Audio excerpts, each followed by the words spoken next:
This is Dads and Dunks, your To The Point Wolves Talk podcast. I'm Tom. And I'm Josh. This is our first ever post-game pod, up late at night, playoffs. We haven't done playoffs before. It's late. It's 11:22 p.m. off a big Timberwolves win. We didn't have a ton of time to take notes, to do a ton of deep dives, but Josh, let's just get to it. What stood out today? Oh my gosh. We just beat the living shit out of the Denver Nuggets. They scored 11 points in the first quarter, the Denver Nuggets. The Wolves, the number one offense in the league.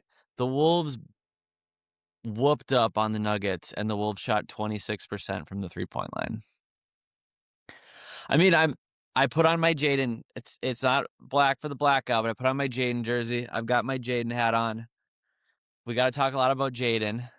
I've got 3 MVPs from the game that I want to talk about. Is there anything that you want to jump into first, Tom? No, I started off. Today's been just a day. I was like, I'll do like a reel or two for the pod. And I was like, I hopped on J Talks Hoop, Justin's podcast. We had him on talking about the Bulls and did that. Rolled right into dinner, bedtime. Julian wouldn't go to bed, so I got a late start. I had to remind it, and I was like texting you, don't say anything. And I couldn't look at my phone because I didn't want anybody spoiling anything for me. I had to fast forward through the commercials up until the first half. I kept waiting to see a text that was like, the Wolves are blowing it, because that's my, because we were up, and I kept the Minnesota sports fan in me kept waiting for something bad to happen. And at each moment when it felt like something bad might happen, the Wolves step up. DDV hit a big 3, or Nas would hit a big 3. So at every moment when it felt like, oh, come on, guys, I know we're up 20, then we're only up 17, then we're only up 14, then we came back again. But it felt really good. My notes at the beginning were like, oh, I like the blackout with the stage lighting at Target Center. That was really cool, except for the 4 dudes right behind where the announcers were that apparently didn't get the memo and were wearing white. Little stuff like that in my notes. When people don't wear the cool black shirts for the ambiance, I'm like, nobody cares about whatever the heck you're wearing. You think you look great, wear the black shirt.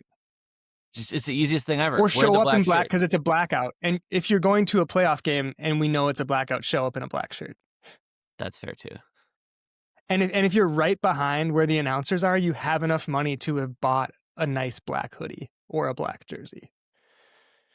One would think. But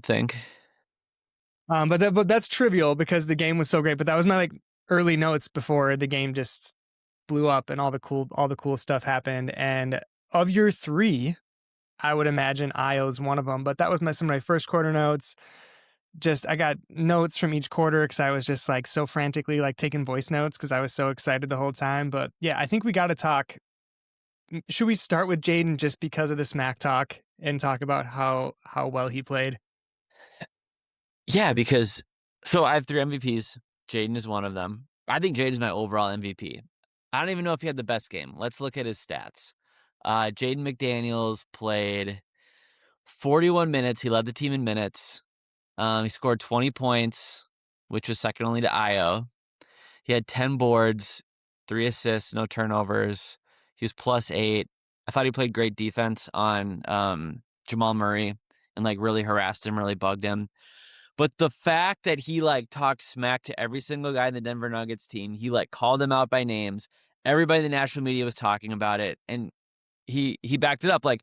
Our first basket is an alley-oop dunk to Jaden McDaniels when he gets fouled. He had a bunch of points in the first quarter. I felt like he set the tone.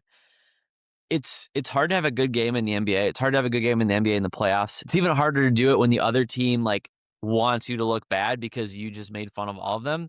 And for him to go out and do that, I think is amazing. I feel like he set the tone.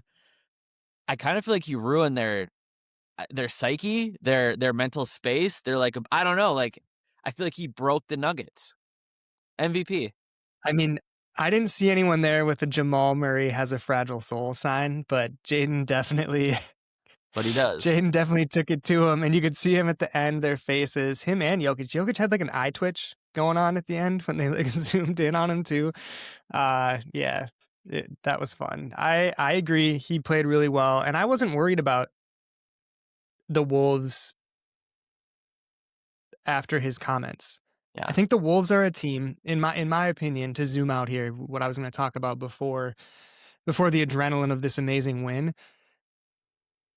The Wolves need that excitement. They're a team that just in the regular season plays down to competition. They don't have that. They need that extra jolt. And I think that Jaden saying that just gave them that, where they were like, no, we're gonna back up Jaden. Like they just need something else, somebody to hate. They need that extra level. They need that extra little bit of excitement to elevate. And even in a day when we talk about your three players, players of the game, and then, Ant not having a great game and being hurt, the rest of the teams, the fact that we did that without Ant at full Ant, like superhero level, gives me a lot of confidence. And our depth, you talked about this before, the depth of this team compared to their depth, especially then Gordon being out. I mean, that took us to the next level. But a little bit of a tangent, but I just was never worried about that. I was never worried about Denver using that as bulletin board material. I think the Wolves, even if they did, whatever. The Wolves love that. I really think that they do love it. I think you bring up a good point. Like, we were going to talk about all the really great things that happened, but Ant didn't have a very good game. I mean, he was in foul trouble all game, so probably didn't have much of a rhythm. Only played 24 minutes. Scored 17 points on 15 shots, 2 of 8 from 3. He had 5 rebounds, 3 assists, 2 turnovers. I thought he played okay, but to, again, beat the living crap out of the Nuggets when your superstar doesn't play very good, that feels good. That's kind of like almost a silver lining. Also, I thought Julius Randle would have a really big game. I texted you before, like, Aaron Gordon's out. Like, Julius Randle needs to cook. Like, nobody else on their team can guard him. And he played okay. 15 points, 6 boards, 4 assists, 1 turnover. 15 points on 15 shots isn't very efficient. Only played 33 minutes. But again, he didn't have a great game. To me, it was Jaden. And then it was my other 2 MVPs, which is Ayo Dosunmu and Rudy Gobert. I'm just going to say thank you, Chicago, for giving us Ayo Dosunmu for whatever Rob Dillingham is and Leonard Miller and a number of second-round picks. And those guys might become good someday, but they weren't going to be good this playoffs. And Ayo Dosunmu is a great playoff player. He plays both ways. The pace that he's injected in this team, like, he just like zoom, he just goes down. He doesn't even like dunk it. He just like lays it up. And it's awesome. And you like know he's going to do it and he still does it. I think adding another quality guard was huge for our team. I'm so glad that we have Ayo Dosunmu. Yeah, I talked about this with Justin a little bit earlier today on his pod. The Ayo Dosunmu trade. Sorry, as a Bulls fan. Again to Justin, I bet part of Gordon being out, Julius didn't take advantage of that, but Ayo having a little bit of extra room without Gordon in there, without that extra big Yeah. body, was probably helpful. Not to take anything away from Ayo's game. He played really well, played really fast. I mean, he obviously is the standout performer. He the lead scorer on the team coming off the bench. I would say honorable mention. Let's talk about each of the players that you wanted to talk about. Donte DiVincenzo again, though. Man, 15 points. Led the team in plus Like, minus, plus 20. Another plus 20. He's our plus minus, like, he's our plus minus guy. Just the minutes that he plays are minutes that we win. And Rudy at plus 18. We got to talk about Rudy and Jokic. Do you want to go there again? What the picture I took when they put it up. Let me go to my camera roll. I took a quick snapshot of the broadcast just when they were this is not my fuck Scott Foster, sorry, screenshot that I took. Let me see, where did it go? His defense was amazing. His on-ball defense. Maybe talk about something else. Let me give it a minute and I can find it. Yeah, so if we're talking about Rudy, again, Rudy is amazing. He's been great defensively all year. I can't believe he wasn't a top 3 guy when it came to Defensive Player of the Year. But in Rudy's 36 minutes, only 10 points, 3 of 7, but he had 12 boards. He had 3 assists. He had 3 blocks, no turnovers. He had 3 offensive rebounds. He was the second best with a plus 18 on the night. I thought he was so key to our team. He stopped Jokic. He stopped everything at the paint. He helped us play with pace because you got to stop them from scoring. I mean, we honestly scored after they scored sometimes, but if you're going to play with pace, generally, like, you have to stop the team from scoring so you can get out and run in transition. Rudy played awesome. He's gotten all these like moves in the postseason. He hit like an Olajuwon. He did like 7 pivots and he hit like a left-handed hook shot. The He left-handed also the left-handed hook airballed a little shot? push shot from the free throw line, but we're not gonna talk very much about that. But Rudy's been playing great. I mean, this is how great Jokic is. Jokic had 27 points, 15 boards, and 3 assists, and it was like a really poor game for him.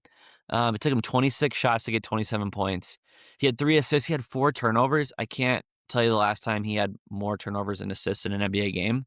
Um, and I felt like he looked defeated. He took a bunch of threes, and he was 2 for 10 from the three-point line. He was pretty much wide open for all of them. If he starts hitting threes this series, we might be in trouble. But as a team, they shot 25% from three, 34% from overall. They had 10 turnovers.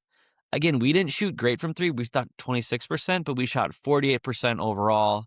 We also had 10 turnovers, but we just killed them in the paint.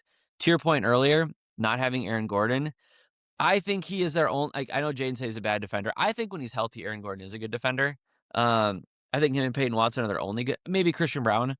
He's probably a good perimeter defender, and then Aaron Gordon and Peyton Watson are also good defenders. But they don't have Peyton Watson, and they don't have Aaron Gordon, or if they do, they have a limited version of him. So Rudy was huge. Talk more about Rudy, but I'm excited. I'm gonna talk Rudy and then paint points. Rudy, I found it tonight. Only 9 points scored when he was the primary defender against him. Jokic 4 of 8 for 9 points, and then Murray 0 of 1, Brown 0 of 1, Bruce Brown 0 of 1, somebody named Julian Strother, I don't know, 0 of 1. Hey, So you got it, Julian. You got to be he nice just to he him. played really well. Yeah, but he spells it with an A. My Julian's Oh, with an what an E. idiot! So, but yeah, no. The points in the paint. What you sent me when you were like, "Hey, check this out." The Wolfwise stats was when teams score more than 62 points in the paint against Denver. Denver was 1 of 9 on the season. We had scored 64, I think, at that point, maybe 66 in the fourth before Ayo missed that last little layup. So definitely now they're 1 of 10 when people score more of that in the paint. So the game plan needed to be get downhill, and they got downhill. And the only moments when it felt like, man, you're not scoring, what are you doing, was when they got in a zone, and then we settled for outside shots. Bones took a deep shot he shouldn't have taken. Ant took a quick three. When they settled for those are the moments where I was like, okay, guys, like, let's be mature. Let's make sure we're sticking to the game plan and not let them chip away here. But the paint points, I love DDV's hustle. The fact that he took one in the chin from from Jokic and still got called for it, but it just brought me back to him having his broken nose and coming back into the game early in the season with this nasty twisted broken nose and just going off. So I just love how tough he is, and Ayo brings that to even in a game where I thought so. To continue this thought, in a game where DDV isn't on fire from three, which he wasn't, 3 of 8, it's not bad. But where we're not shooting the lights out, Julius Randle 0 of 3 for 3, Jaden McDaniels only 1 of 3 for 3, Edwards only 2 of 8 for 3. In those games, usually my take is Naz Reid has to be the player to step up. Yeah. Because he always has been. He's that guy who has to hit the threes. He's the guy who has to be that guy that's scoring. And because we had Ayo, and Ayo was that guy to step up, we didn't need Naz to. So now we have another player, it feels like, who can do that. Because that was always my take, was like, if those guys aren't playing well to get the win, we need Naz to step up.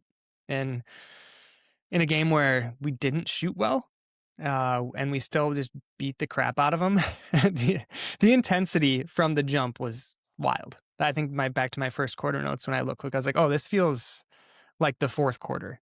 And they just tipped off.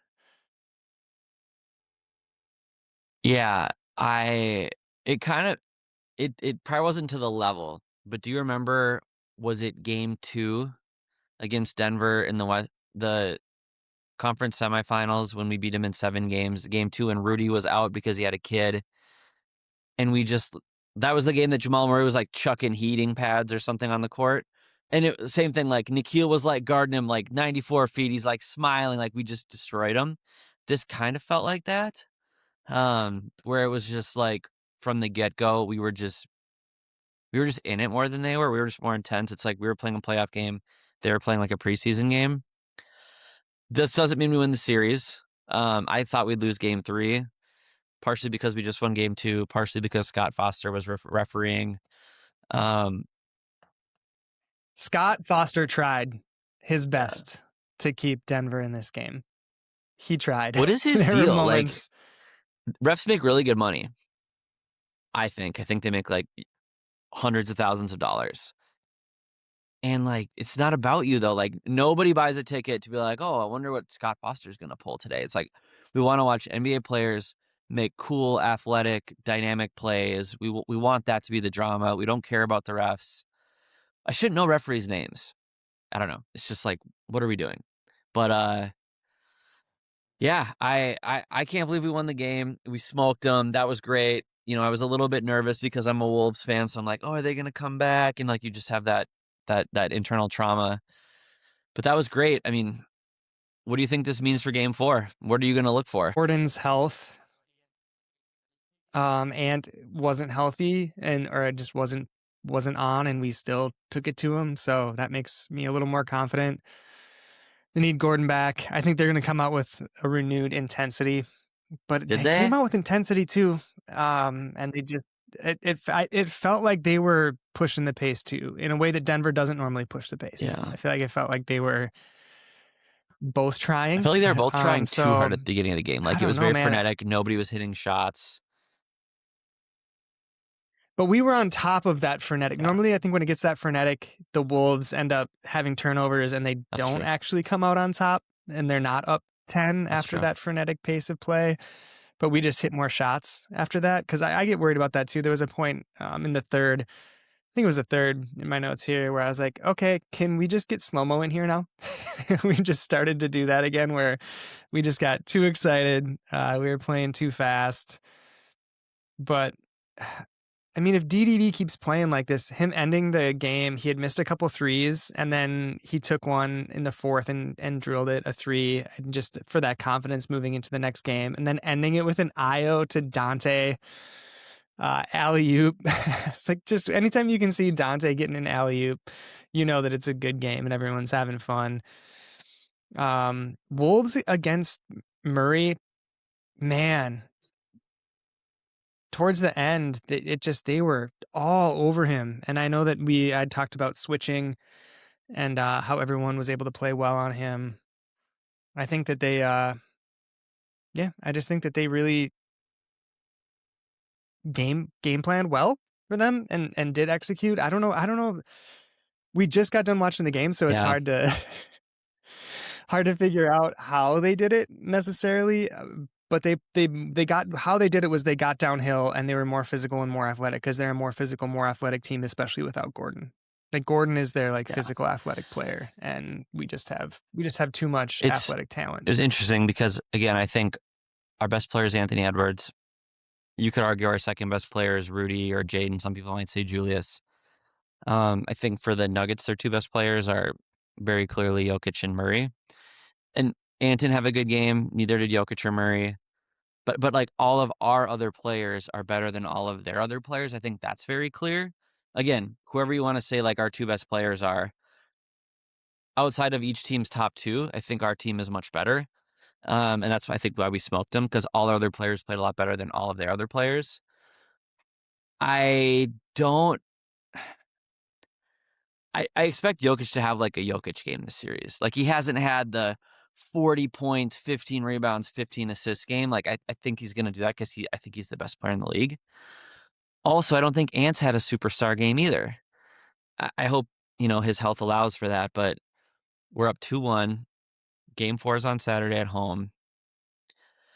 I don't know, like, does Denver circle the wagons? Because when we played him in the Western Conference semifinals 2 years ago, like, we beat them the first 2 games and they're on the road, and then they came back and they beat us 2 in a row. Like, it felt like we put them on their heels and they dug in and they beat us 3 games in a row, I think.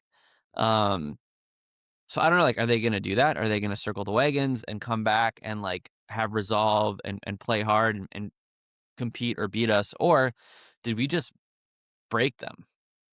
I mean, like, because to your point, if Aaron Gordon doesn't play, I mean, you could put Christian Brown on Ant, but, like, who do you put on Julius Randle? They had what's his name?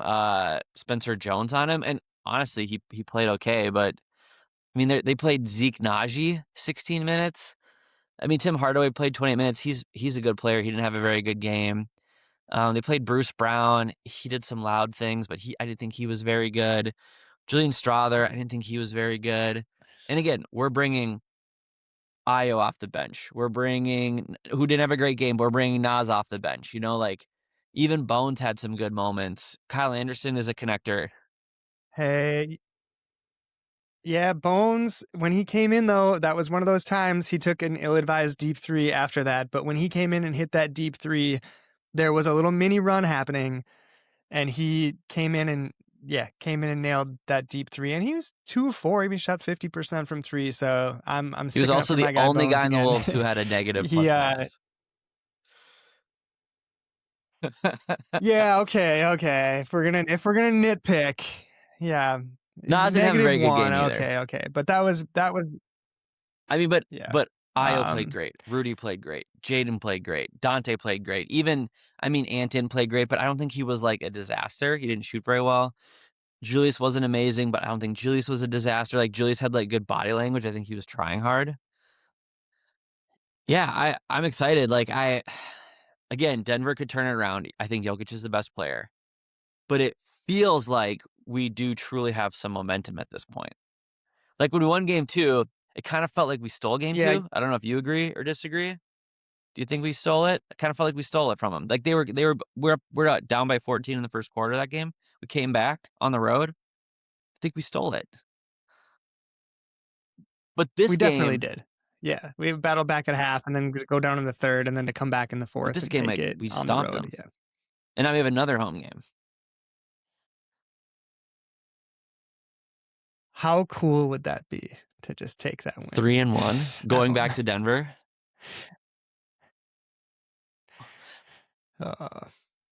The That was Wolves cool. in 5 chant happened. Yeah, I liked that a lot. That was just like insult to injury. The Wolves in 5, just the crowd getting after it. The concern is Jokic. Yep, Jokic hasn't been shooting well from 3. The whole team has not been shooting well from 3 after they Number 1. a really good 3-point shooting team.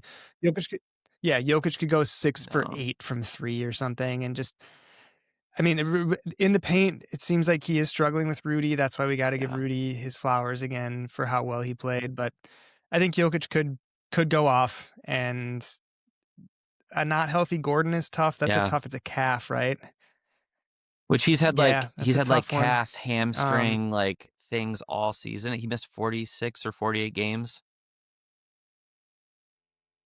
And you said before this started in our playoff preview pod, if Gordon just could get hurt, hamstring or calf, or I think you mentioned it, and not play, the Wolves win this, if I'm remembering correctly. And I said, don't wish that on anyone, Josh, but that's a I big want deal. him to have That is a a big deal. healthy and wonderful life. I want him to have all the things that he wants and joy and happiness and peace. And it'd be great if he just missed a few games this playoff series. To Yeah, get healthy for for that. his future. Yeah. But yeah, but I feel great. I feel Oh, great. I'm excited for game 4. I mean, honestly, even if we lose game 4, I'm not saying we're going to. I'm not saying I want that, but like we can clearly beat this team. There's clearly a formula. Even if Aaron Gordon comes back, attack the paint. Attack the paint, and when they collapse, open threes, you just got to hit them. We shot 26% today from three-point line, and we beat them by almost 20. So we can shoot a lot better. And Anthony Edwards, to your point, didn't play well, got some in some foul ticky-tack foul trouble. calls. Yes, 100%. But 23 minutes compared to 38 minutes sometimes, whatever he plays. So he got some more rest because of it, and we still won. Yeah, I mean, that is a So silver lining. actually, yeah, a silver lining. He got to sit and watch other people play, and we still got to take it to him and got to have some bench players get some extra minutes. Dosunmu at 31 minutes. That's a lot of minutes for a bench player. That's why. However this season goes, I love Julius Randle. This team's going to win against Boston in the finals according to our bracket, and I'm sticking with it. But Either way, if Nas slid into that starting lineup next year, Dosunmu would be a hell of a 6-man Oh, he plays candidate, so many I think, minutes. Yeah, he's great. coming into Man, we next got to year. re-sign him. The way he's playing. That was a great trade. Kudos to Tim Conley. Yeah, he'll be back. There's no way he's not. Yeah, that was a good move. I think we're coming up. It's about 25 minutes. I don't have a whole lot else other than I think health, Ant's health, Yeah. Nas's health, the shoulder, and then Gordon's health. Seems like a war of attrition here. We just gotta stay healthier than them and keep the foot on the gas and keep playing with pace. And it clearly feels like momentum is our way, but you're playing against the best player in the world, against the best offense in the NBA for this season. So they got to stay locked in, but it feels an awful lot like they're locked in, especially Jaden and Rudy. Oh yeah. Yeah, I'm excited. I I mean, game 4 Saturday night, I think it's 7:30 tip, 7:30-ish tip. So I'm excited. That's like one of the only like normal start times we get this series. So I thought the crowd was great too. I thought they had a lot of great energy. It seemed like they were up. I think we always have good crowds in the playoffs. Except for those dudes wearing white. Come on, team. It's another blackout, right? On Saturday. It's like a different black shirt. So like if you go, wear the black shirt or bring your own black shirt. Bring your own black shirt. Bring your own. Bring your own. I would just bring my own and then keep the other one. But I'm excited. All right, let's do it. All right, this is Dads and Dunks, your To The Point Wolves Talk podcast. We're wrapping it, Josh. We don't even. This is the first post game pod. I'm excited. Go Wolves. I'm ready to wrap it. Go Wolves.